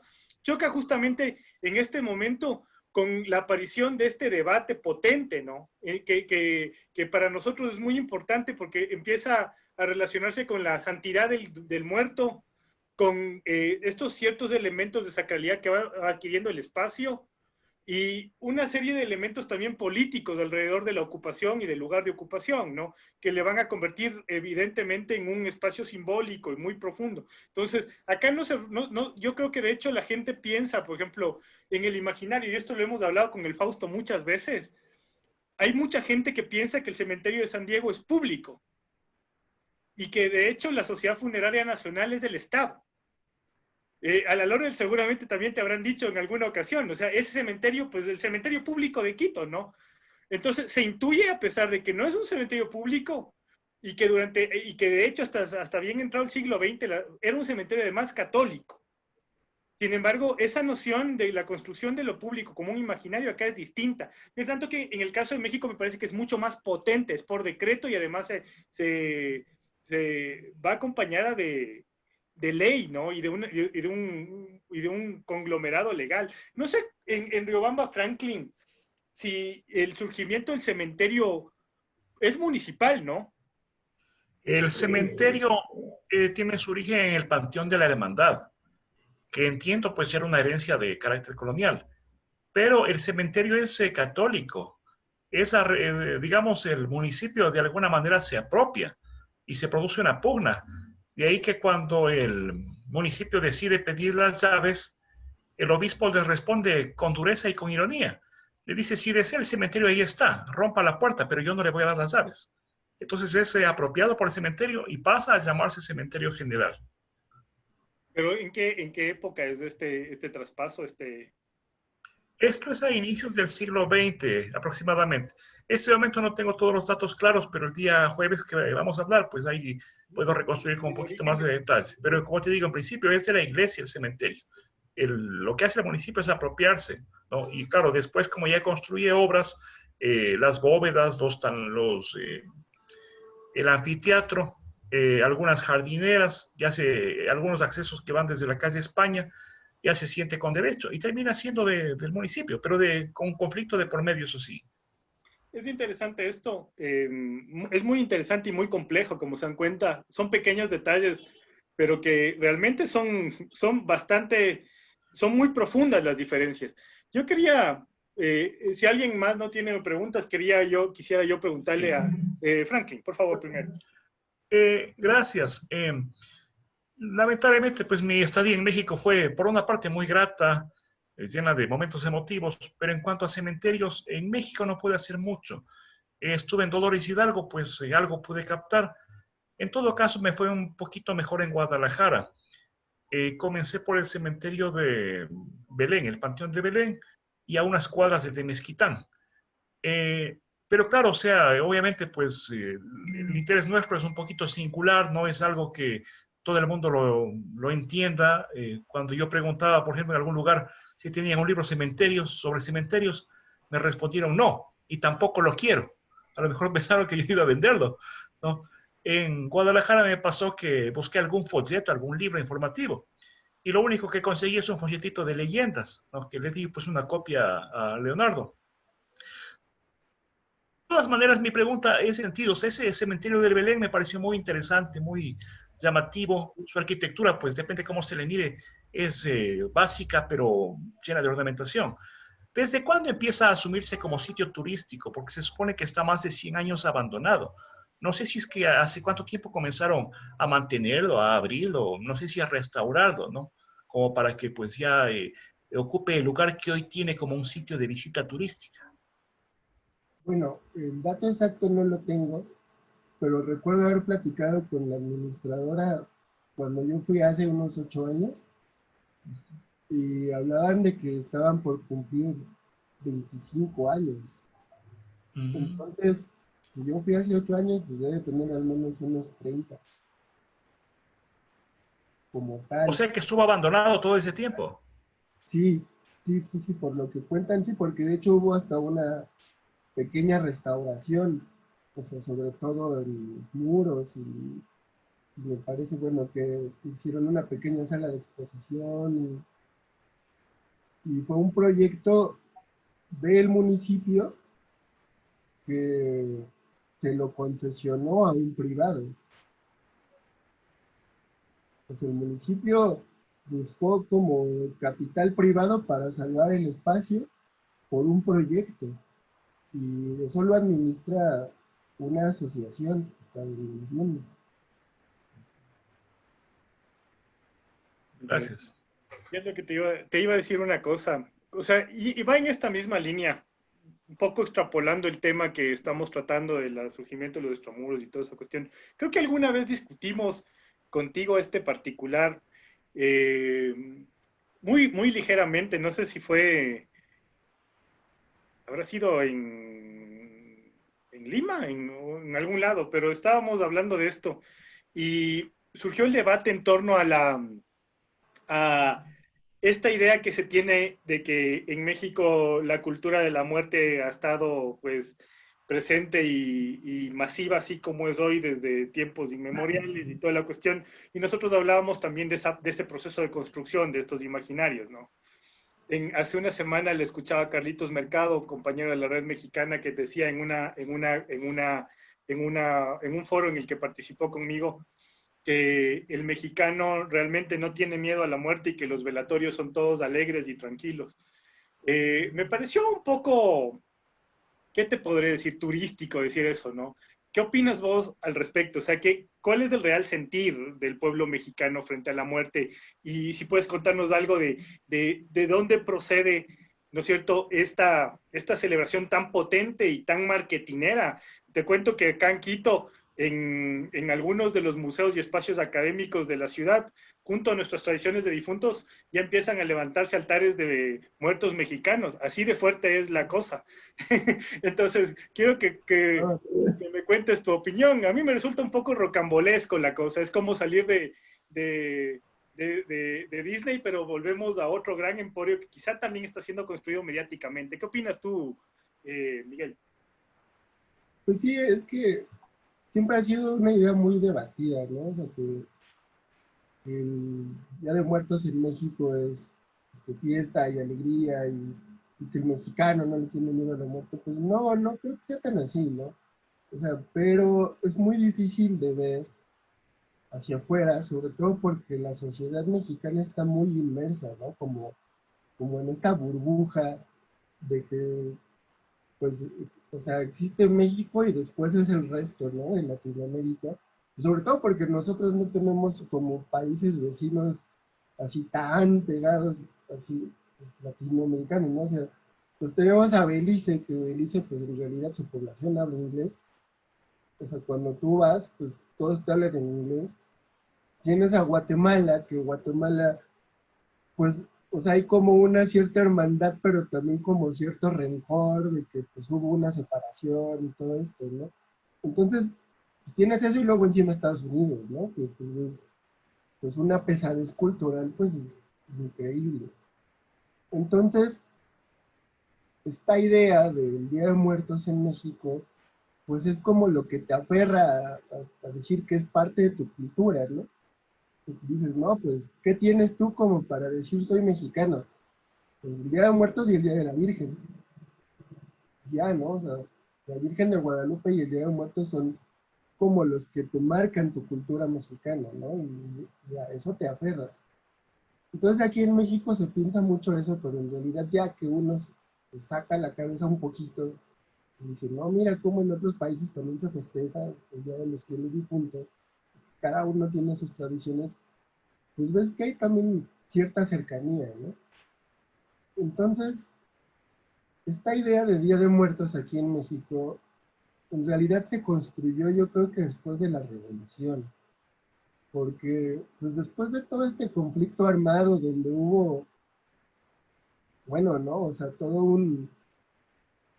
una vorágine de ideas y de pleitos y de amenazas de separación de más estados, donde México ya había sufrido una ruptura de territorio, pues se empezaron a idear como planes para generar un proyecto de país. Entonces tú necesitabas un proyecto de país y dices, bueno, ¿qué vamos a hacer para que estos que les decimos mexicanos se sientan mexicanos, ¿no? Entonces empezaron a retomar pues varios mitos fundacionales pues, del propio territorio, ¿no? O sea, empezaron a retomar la idea de lo prehispánico, la idea de venimos de la raza de bronce, somos el pueblo del sol, o sea, todo este tipo de cosas. Y entonces también pues, necesitaban generar fiestas pues que se hicieran en todo el país. Dijeron, bueno, a ver, ¿qué sí hacen, no? Y, bueno, pues sí ponen sus altares a los difuntos. Entonces, bueno, ¿no? Viene un poquito con la idea de decirle a Diego Rivera, pues tú pinta al mexicano y tú vas a definir lo que es el mexicano. Llega Octavio Paz con sus libros a decir lo que es el mexicano y juntos pues dan esta idea de lo que es el Día de Muertos, ¿no? Más o menos a grandes rasgos. Dicen, no, sí, bueno, desde las culturas prehispánicas ya se hacían estos ritos hacia la muerte, te muestran una serie de calendarios que los empatan con el calendario católico diciendo pues que mira, pues estaban estas similitudes, te meten la idea del Mictlán y de que bueno, esto existía, la idea de los mayas del Xibalba, ¿no? Y dicen, no, mira, sí, ¿no? Se festejaba la muerte, había una relación muy cercana, y tal vez sí, pero en realidad todo esto fue un constructo que se fue dando, ¿no? Con el tiempo, fue una idea. O sea, Diego Rivera pintando a la Catrina, ¿no? Bueno, haciéndola famosa porque no es de él, es de Guadalupe Posada. O sea, pero en realidad, o sea, si uno se va fijando poco a poco en los pequeños espacios donde se le rinde culto a la muerte en México, pues son como ideas que se toman de aquí y allá y pues se van tejiendo para hacer este nuevo Día de Muertos, ¿no? Del siglo XX. Sí, este Día de Muertos donde hay calaveritas de azúcar, donde hay dulces, donde se vuelve muy festivo, porque en realidad antes era pues muy solemne como pues era en toda América Latina y yo creo que en todo país cristiano católico que festeja a los fieles difuntos, ¿no? Que es ir a rezar, y poner una vela y tal vez hacer algún rito, ¿no? Entonces esta idea festiva pues ya viene después de la revolución, pues no sé, como en la tercera década del siglo XX, pues diciendo, no, pues esto es importante porque vamos a sincretizarlo, ¿no? O sea, esta idea católica con la idea prehispánica y vamos a generar ese mito, ¿no? De que, pues es una tradición que viene pues, desde tiempos muy anteriores, o sea, y que sí había tradiciones de culto hacia la muerte, sí, pero pues yo creo que cualquier cultura prehispánica lo tenía, ¿no?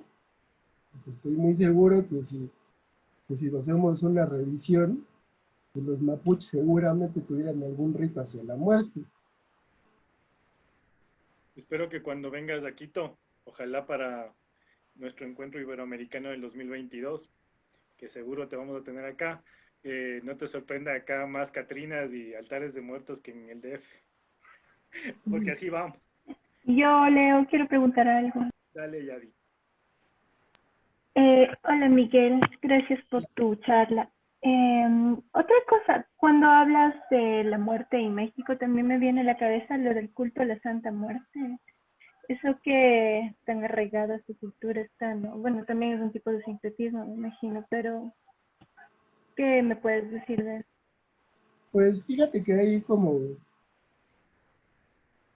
algunas reminiscencias, como de ciertos cultos a imágenes de la muerte en algunos pueblos en México.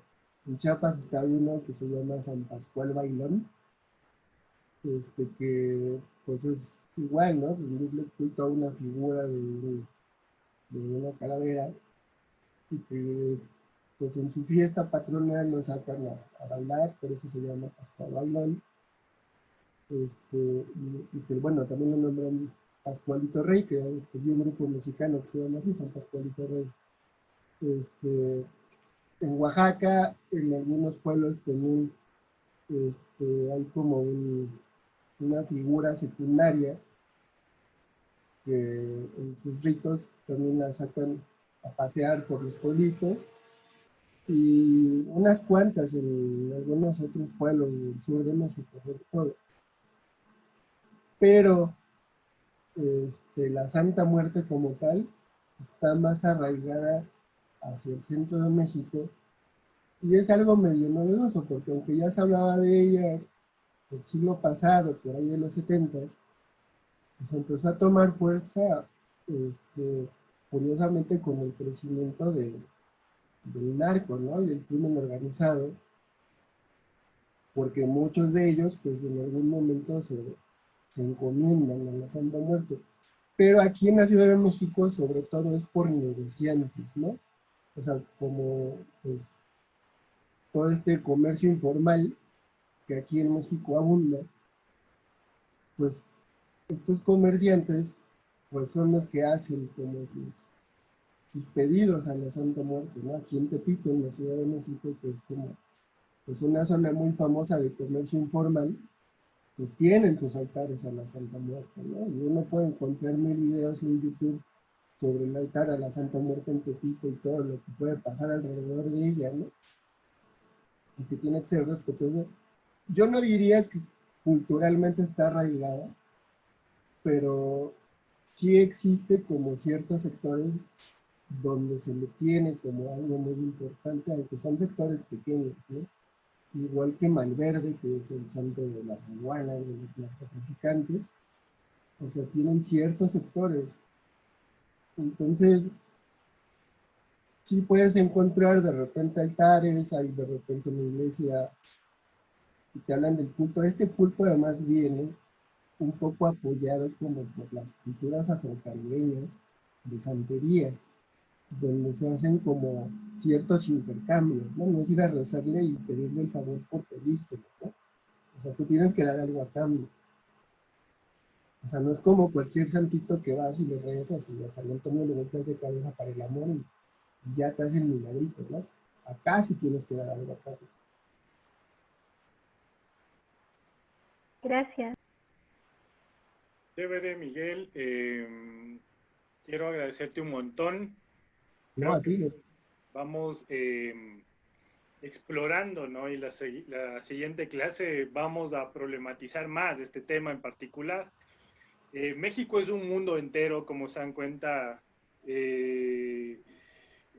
Todo laboratorio nuestro chiquito, pues allá está mucho más grande nada más, pero creo que nos has dado una bonita charla, hemos podido disfrutar y ahorita vamos también a como meter en la cabeza este ejemplo tan complejo que es México, ¿no? A otro análisis aquí abajo y quizá cuando lo tengamos te compartiremos algunos datos para ver qué tal nos fue. Un abrazo grande a ti, Miguel, te agradezco mucho por compartir. Ya nos veremos pronto y a todos ustedes, queridos amigos, también un abrazo grande y nos vemos el día jueves. Sin más que decir. Gracias. Una pregunta para Leonardo antes que cerremos. Dime, Franklin.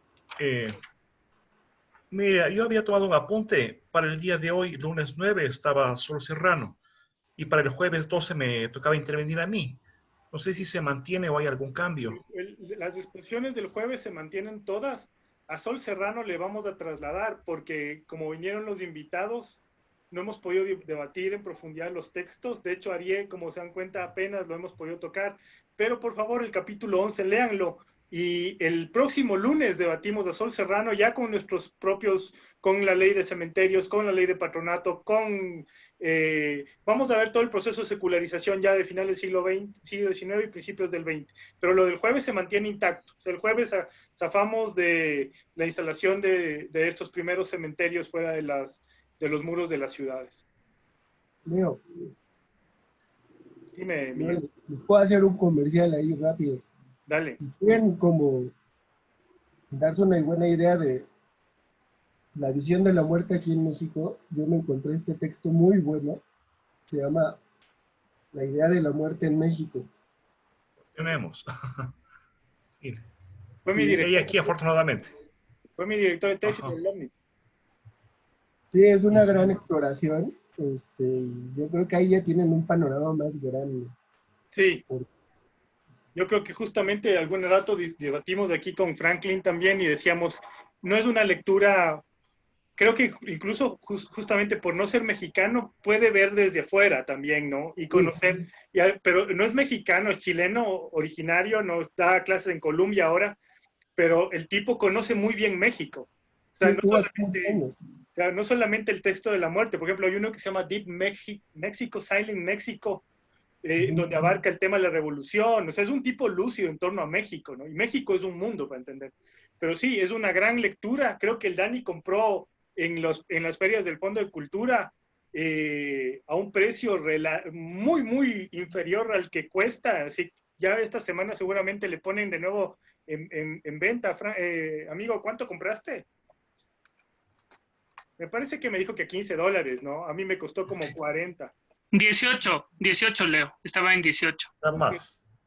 Pero por si acaso cuando salgan, textazo, fundacional, buenísimo. Otra vez reitero mis agradecimientos, hermano Miguel, y a todos ustedes. Un abrazo y el jueves tenemos exposiciones. Nos vemos pronto. Correcto. Un abrazo. Hasta pronto. Gracias, Miguel. Un abrazo, Fausto, igual. Gracias, Miguel. Un abrazo. Chao. Gracias. Gracias. Ojalá podamos participar en el seminario permanente de rock. Ahí estás metido vos también, Miguel. Sí. Qué bien. Hay que hablar, güey. Qué Sí, bien. sí, claro. Nos vemos, amigos. Chao. Brother, cuídate, un abrazo.